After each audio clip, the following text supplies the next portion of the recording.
Shalom. I would like to start off by giving all praise, honor, and glory to Yahweh Ba'ashem Yahweh Shah, Ba'ashem Rakakadash. Double honors to the apostles and elders of Great Millstone, who do rule well and teach this truth in all honesty and sincerity. And salutations to the brothers around the four corners of the earth that push this truth in all sincerity as well. And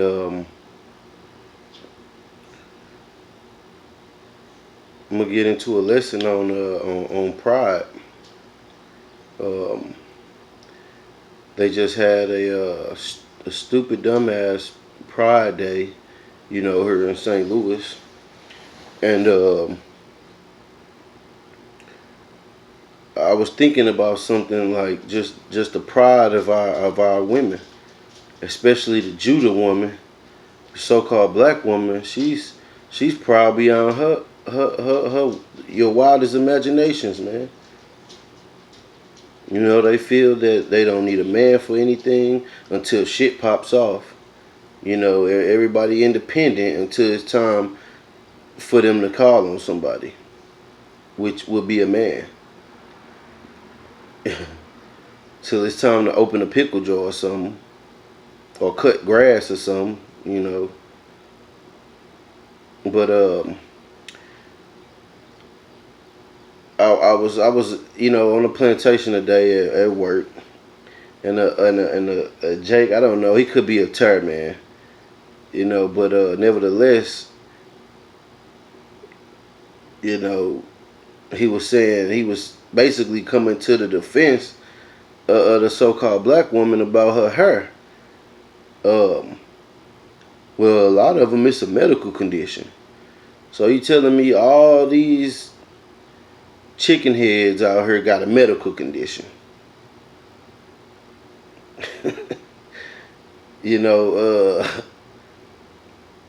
All these chicks out here got a medical condition where their hair won't grow. Man, our people, they just want to believe what they want to believe instead of believing the truth, man. What medical condition is it that just majority of the so-called black women hair don't grow? What medical condition is that? Then on top of it, they mamas put perms in their heads, like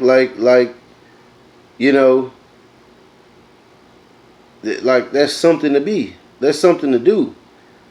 And they get that from their oppressor, man. They want their hair to be relaxed and less intimidating, I guess, or whatever. But they want the white man and woman to feel comfortable around them. But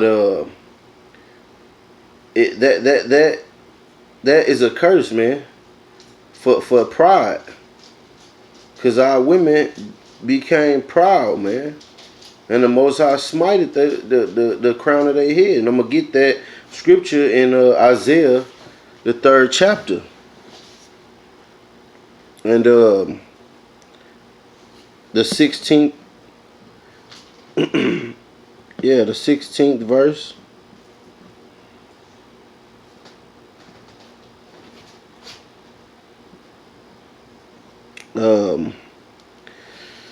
This is Isaiah chapter 3 verse 16. Moreover, the Lord said, because the daughters of Zion, and so we know exactly who they talking about. It's talking about the daughters of Jerusalem, but specifically the daughters of Judah. And that's who you are. You're not black. You're not Negroes. You're not niggas. You're not, some of you act like that, but this is your real identity, man. I'm gonna continue. Because the daughters of Zion are haughty, and that word haughty means gabah.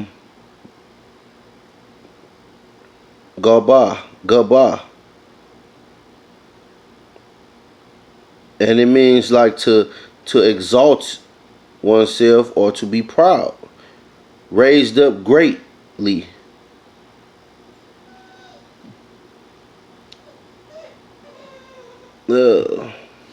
Because the daughters, Salakia. Because the daughters of Zion are haughty and walk with stretched forth necks and wanton eyes. They, you know how they do, man. And wanton eyes, walking and mincing as they go, and making a tinkling with their feet. The bracelets and the leg bracelets and all that. Our women used to be decked out, man. Therefore the Lord will smite thee a scab, the crown of the head of the Salakia. Let me start over. Therefore the Lord will smite with a scab the crown of the head of the daughters of Zion, and the Lord will discover their secret parts. And who does that fit? The rest of these nations of women have, a good length of hair. But why is it that the black woman always got some musty, stinking ass weave in her head? Her spirit longs for that hair that she once had.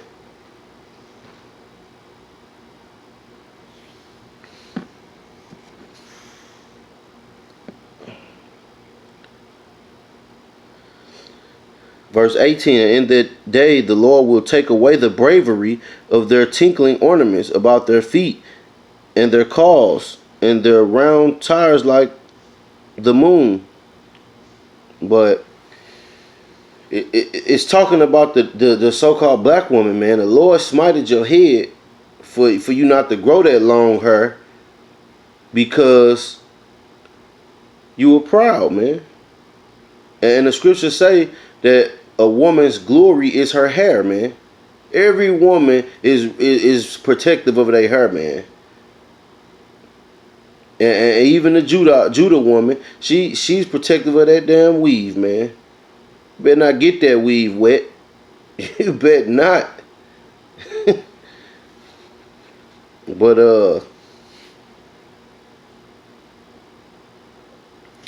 and another example of the Judite woman showing pride is through that welfare shit, man. Back before welfare hit our communities, there were families, man. The man was the head, and the woman played her part, man. Which her role is important as well, but the man is still the head. And with that welfare, it caused a division in the household. The so-called white man came in and said, I will take care of you, but you have to get rid of this man. You have to get rid of this man, and I will give you what you need. And they took the bait, man, not knowing that the devil was going to come back and basically get you hung up in that shit too. So now you have to report all these things. You have to, basically become solely dependent on his system. And I'm gonna get that in Matthew, because this is exactly what you so call Judah women, and that's what you did, man. But now you want to complain that it ain't no good men.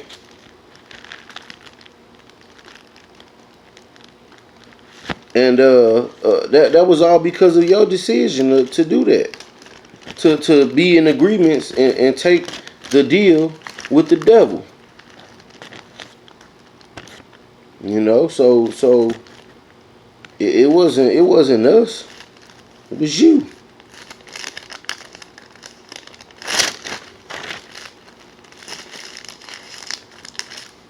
Okay, this is Matthew the 12th chapter. And verse 29.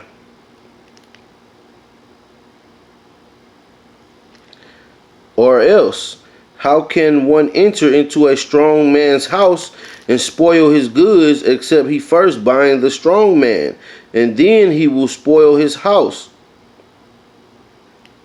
He that is not with me is against me, and he that gathereth not with me scattereth abroad. And basically, that's what you women did. You allowed you took the bait of the so-called white man to get the man out of the house so you can receive benefits. And guess what? That destroyed the household. That destroyed the family.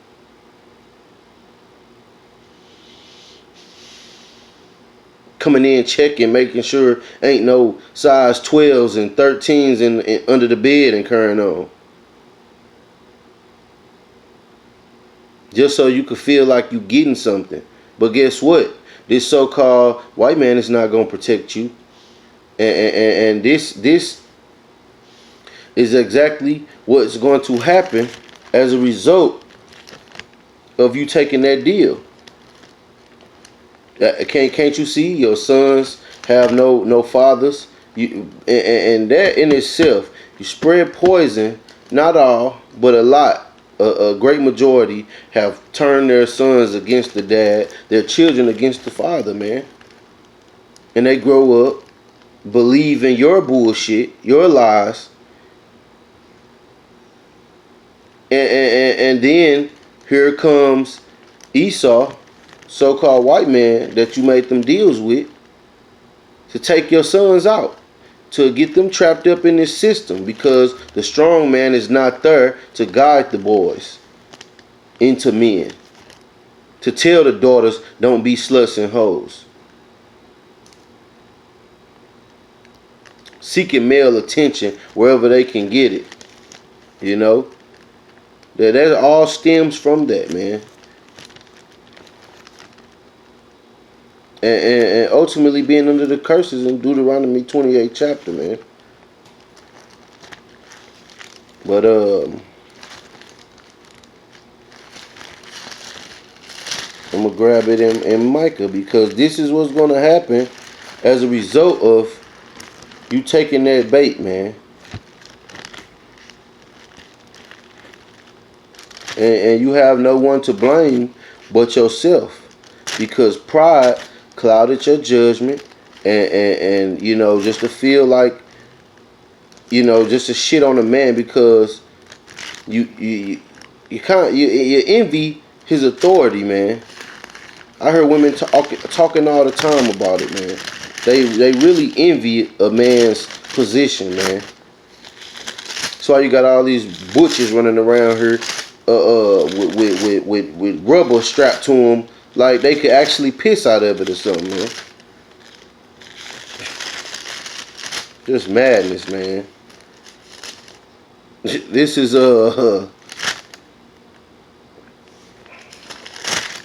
this is Micah chapter 2,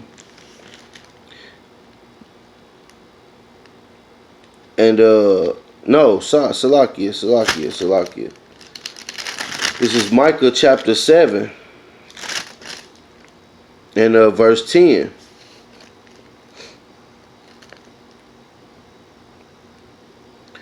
Then she that is my enemy shall see it, and shame shall cover her, which said unto me, where is the Lord thy power? My eyes shall behold her. Now shall she be trodden down as the mire of the streets. And what is mire? Is like mud. Just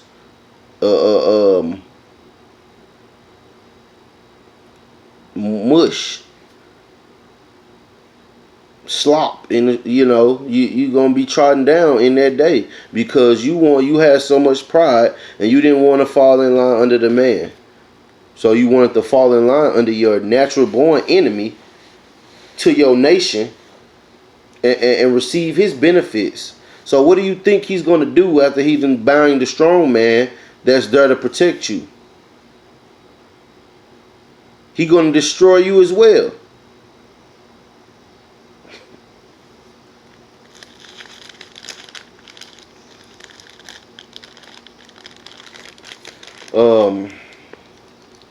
Got a couple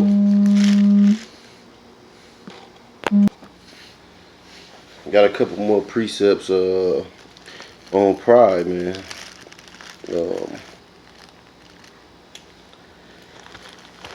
I'm gonna go to Ecclesiasticus or Sirach in the Apocrypha, and it's included in this King James 1611 Bible, and it's a part of the Bible, and it's 10, verse 10. Salakia, Ecclesiasticus or Sirach chapter 10, starting at verse 9, and it reads, "Why is earth and ashes proud?" Talking about man or people, because we formed of earth and dust. "There is not a more wicked thing than a covetous man, for such a one setteth his own soul to sell, because while he liveth, he casteth away his bowels. The physician cutteth off a long disease, and he that is today a king, tomorrow shall die. For when a man is dead, he shall inherit creeping things, beasts, and worms. The beginning of pride is when one departeth from Yahweh, and his heart is turned away from his Maker.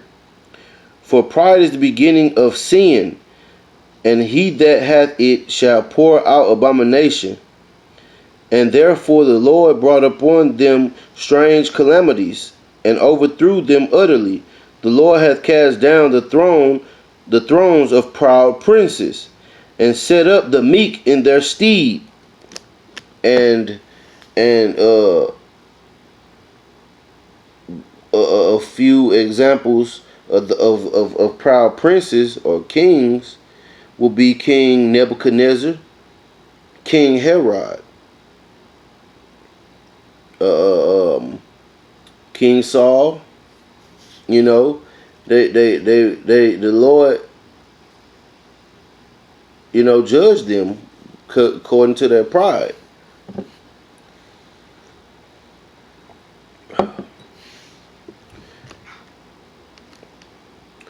It's storming, about to storm outside, so Salakia in advance for the noise, and you know, but it's the work of the Most High.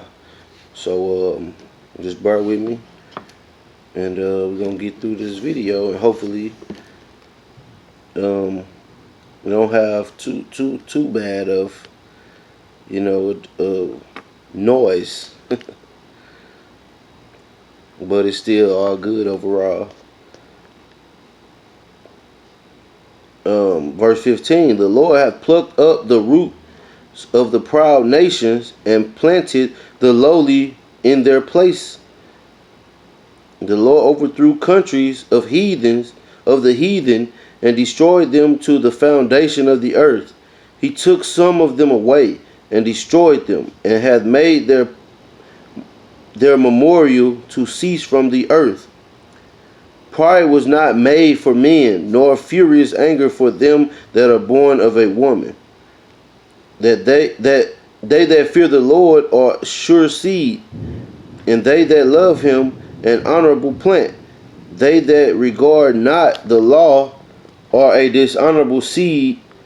They that transgress the commandments are a deceivable seed."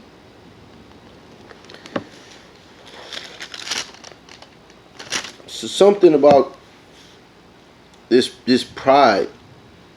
You sodomites, and these sodomites, man, they say their pride. Proud of what? Proud that you're being an abomination, and you Jake sodomites. What you proud of? You proud that you transgressing the Most High, his laws? You proud to be that degenerate plant?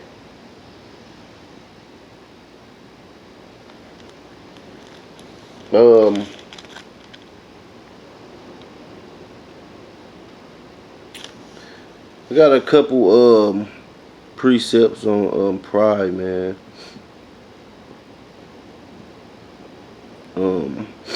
Go to the book of Proverbs,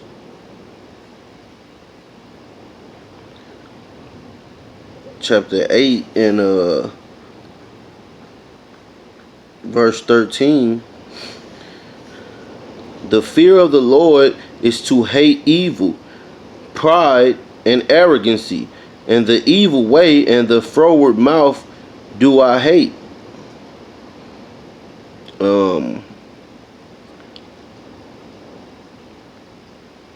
I'm gonna jump over to Proverbs 11 and 2. When pride cometh, then cometh shame, but with the lowly is wisdom.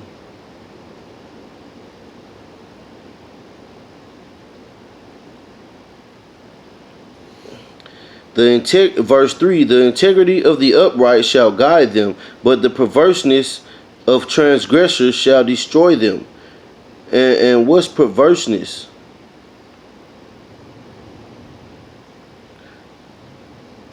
It's distortion. You know, not the right way, man. Is perverse. It's not done the right way. That homosexuality and sodomitism shit, that's not the right way that sex was meant to be. Pedophilia, that's perverseness. Bestiality, that's perverseness. Anything other than the way the Most High gave you instruction to be is perverse, man. Period. It ain't no, oh, I feel, and no, it ain't none of that shit. But I'm gonna jump over to verse 16. Chapter 16, Salakia, and the 18th verse. Pride goeth before destruction, and an haughty spirit before a fall. Look at the Judite woman. She was haughty, and then she fell. Now she got that scab on her head, and a spiritual scab where you can't grow hair, man. And some of you get real scabs from them damn perms, man. Trying to relax your hair.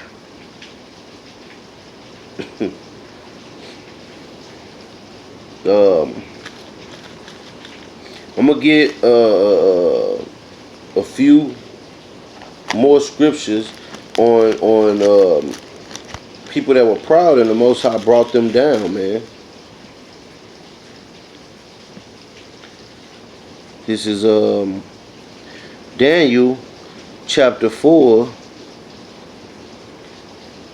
and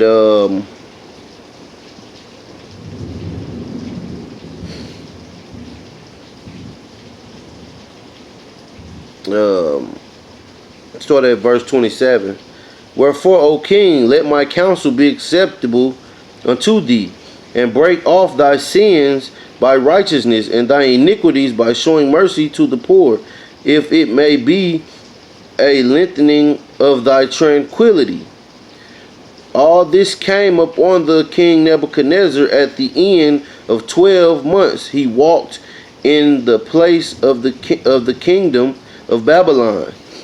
The king spake and said, Is not this great Babylon that I have built for the house of the kingdom by the might of my power, and for honor of my majesty? While this word was in the king's mouth, there fell a voice from heaven, saying, O King Nebuchadnezzar, to thee it is spoken, the kingdom is departed from thee, and they shall drive thee from men, and thy dwelling shall be with the beasts of the field. They shall make thee to eat grass as oxen, and 7 times shall pass over thee, until thou know that the Most High ruleth in the kingdom of men, and giveth it to whomsoever he will. The same hour was the thing fulfilled upon Nebuchadnezzar, and he was driven from men, and did eat grass as oxen, and his body was wet with the dew of heaven, till his hairs were grown like eagle's feathers, and his nails like birds' claws. And at the end of the days of Nebuchadnezzar, lifted up my eyes unto heaven, and my understanding returned unto me. And I blessed the Most High, and I praised and honored him that liveth forever, whose dominion is everlasting dominion, and his kingdom is from generation to generations.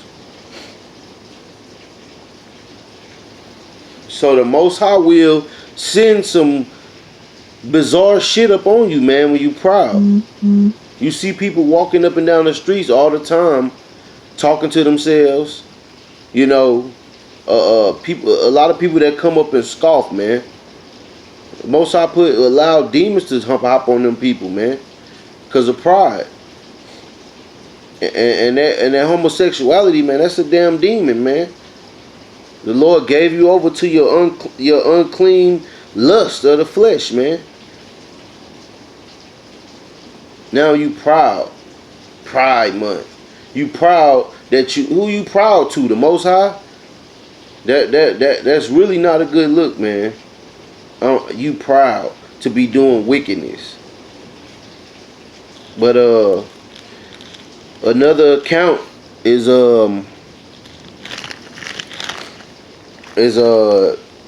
King Herod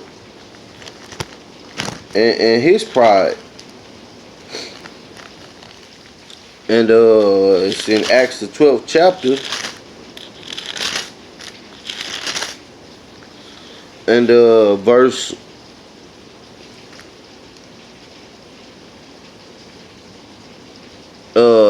1.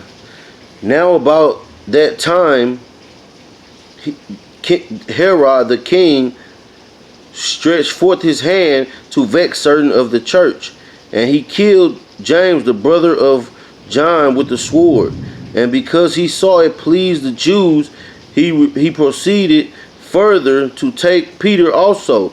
Then were the days of unleavened bread, and King Herod was a terror, man, that was ruling over our people, man. His father was an Edomite, his mother was a Judite, and he was a terror, man.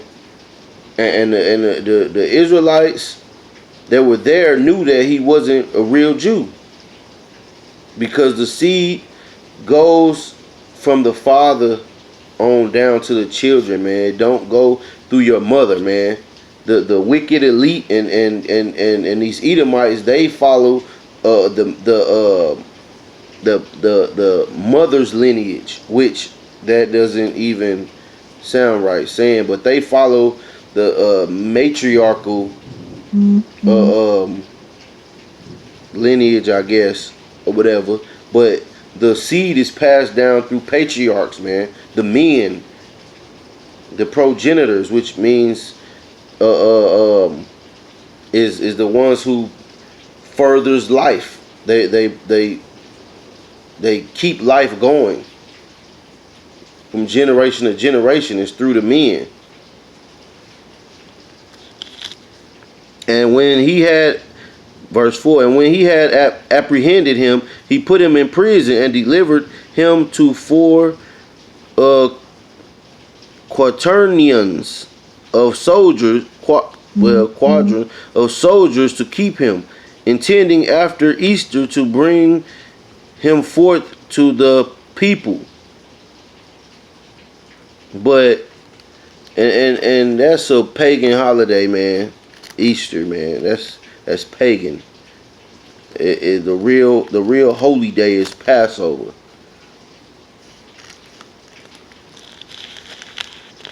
And they just said that after the feast of unleavened bread, and that's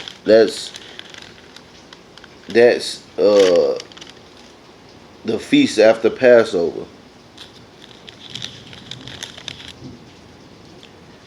where you eat nothing with yeast, like you eat tortilla chips or anything without yeast that doesn't rise.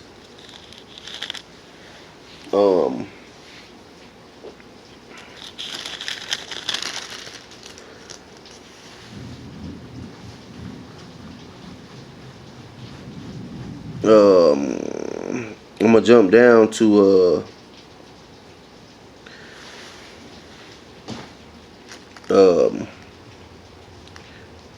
verse 16. But Peter continued knocking, and when they had opened the door and saw him, they were astonished. But he, beckoning unto them with the hand to hold their peace, declared unto them how the Lord had brought him out of the prison. And he said, Go show these things unto James and to the brethren. And he departed and went into another place. Now as soon as it was day, there was no small stir among the soldiers what was become of Peter. And when Herod had sought for him and found him not, he examined the keepers and commanded that they should be put to death. And he went down from Judea to Caesarea and there abode. And Herod was highly displeased with him of Tyre and Zidon. But they came with one accord to him, and having made Blastus the king's chamberlain their friend, desired peace, because their country was nourished by the king's country. And upon a set day, Herod, arrayed in royal apparel, sat up on his throne and made an oration unto them. And the people gave a shout, saying, It is the voice of God, of Yahweh, and not of man, not of a man. And immediately the angel of the Lord smote him, because he gave not Yahweh the glory, and he was eaten of worms, and gave up the ghost. But the word of Yahweh grew and multiplied, and Barnabas and Saul returned from Jerusalem when they had fulfilled their ministries, and took with them John, whose surname was Mark. So the Lord don't play that pride shit, man. You know, King Herod was prideful.